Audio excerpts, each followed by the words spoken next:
आदाब, मैं आगा खुर्शीद खान एक बार फिर आपके सामने हाजिर हूँ।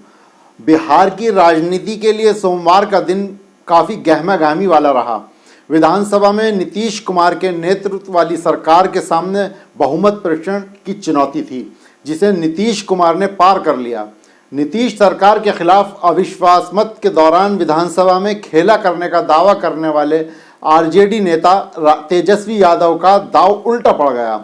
लाख जतन के बावजूद तेजस्वी एनडीए का एक भी विधायक तोड़ नहीं पाए, जबकि राजद के ही 3 विधायक नीतीश के पाले में चले गए।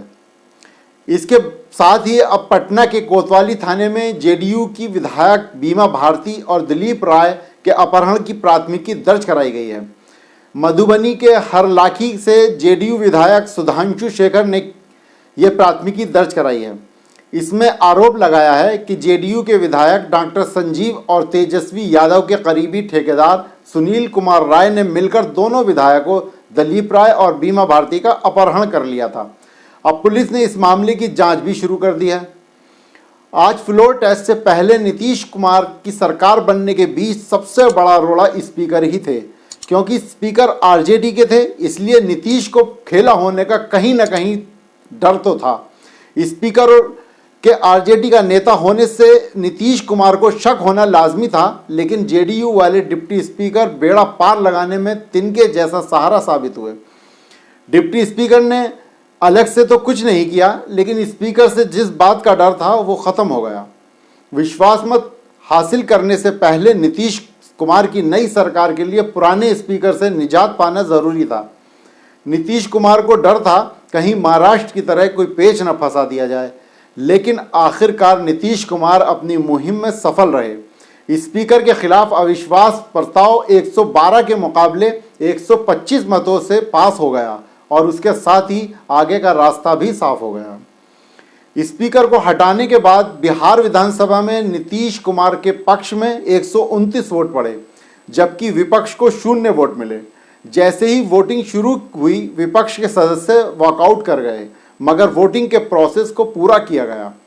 बताते चलें कि सदन में बहुमत साबित करने के लिए 122 विधायकों की ही नीतीश सरकार को ज़रूरत थी। एनडीए गठबंधन का शुरू से ही दावा था कि उसके पास 128 विधायकों की संख्या बल मौजूद है, जिसमें बीजेपी के 78, जेडीयू के 45, हम के 4 और एक निर्दलीय सुमित कुमार सिंह शामिल हैं। इस दौरान पक्ष और विपक्ष दोनों तरफ से एक दूसरे को लेकर जमकर निशाना साधा गया। सीएम नीतीश कुमार ने कहा कि ये मुस्लिम की बात करते हैं, आए दिन हिंदू मुस्लिम का विवाद होता है, हमने हिंदू मुस्लिम का झगड़ा बंद करा है। जो 15 साल में मुस्लिमों को न्याय नहीं मिला, हमने आने के बाद कार्रवाई की, कितना डेवलपमेंट हुआ है। वहीं तेजस्वी ने नीतीश पर निशाना साधते हुए कहा कि नीतीश कुमार ने हमें पहले भी आशीर्वाद दिया था कि अब यही आगे बढ़ेगा। हम मानते हैं कि हम वनवास नहीं आए हैं। नीतीश जी ने हमें कहा था कि बीजेपी वाले ईडी सीबीआई लगाकर फंसाने का काम करते हैं। आखिर ऐसा क्या हुआ कि आपको ये निर्णय लेना पड़ा? आपने बोला था कि हमने एनडीए को इसलिए छोड़ा था क्योंकि हमारी पार्टी को तोड़ने का प्रयास किया था। आपने कहा था कि हम लोगों का एक ही लक्ष्य है कि देश भर के विपक्षी दलों का एकजुट करना है। इस दौरान तेजस्वी यादव ने क्रॉस वोटिंग करने वाले विधायकों पर भी जमकर निशाना साधा।